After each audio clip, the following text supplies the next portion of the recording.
لو كنتم زيي بتحبوا جدا القراقيش والقوس وكل فترة بتخترعوا لها اختراعات جديدة، يبقى أكيد وصفتنا النهاردة للقراقيش والقوس اللي أنا عاملاها من الدقيق بعد ما طحنت حبة البليلة أو حبة الغلة أو حبة القمح وعجنت المقادير كلها بالزبادي هتعجبكم. لو أول مرة تشوفوني أنا دكتورة سهى، أتمنى تشتركوا في القناة وتعملوا لي لايك وشير.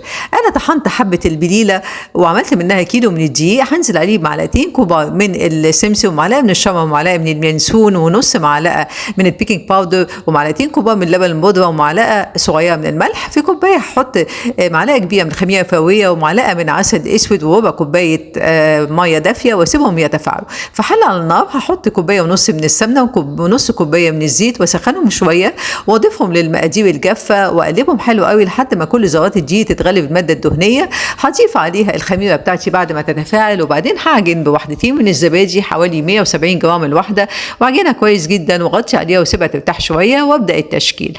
انا هشكلها حسب طبعا كل واحد حسب ذوقه. هبدا افردها بالشكل دهوت واعملها على شكل رول وابدا ادوس عليها تاني بالمردانه بتاعتي او النشابه واقسمها صوابع بسمك تقريبا 1 سنتيمتر وهبدا اوسعها في صينيه غير مدهونه. شكل تاني هعمله هفرد العجينه وهقطعها بقطعه مدوره تكون ليها حواف مزخرفه، ويا اما اسيبها كده مدوره زي ما هي يا اما اقسمها بالنص زي الهلال. وبعد ما اخلص المقدار كله هدخله فرن سبق تسخين و200 درجه علشان تطلع لي احلى قوس او قراقيش ممكن تكونوا دقتوها. مش قادره اقول لكم الدقيق اللي معمول من حبه البليله او القمح طعمه حلو قد ايه، وقد ايه القراقيش المعجونه بالزبادي في حته تانية خالص. لو عجبتكم وصفتنا النهارده للقراقيش اللي معموله بحبه القمح او حبه البليله ومعجونه بالزبادي، اتمنى ان انتم تنفذوها وتكتبوا لي رايكم ورسائلكم في التعليقات لانها فعلا تحفه. وبالهنا.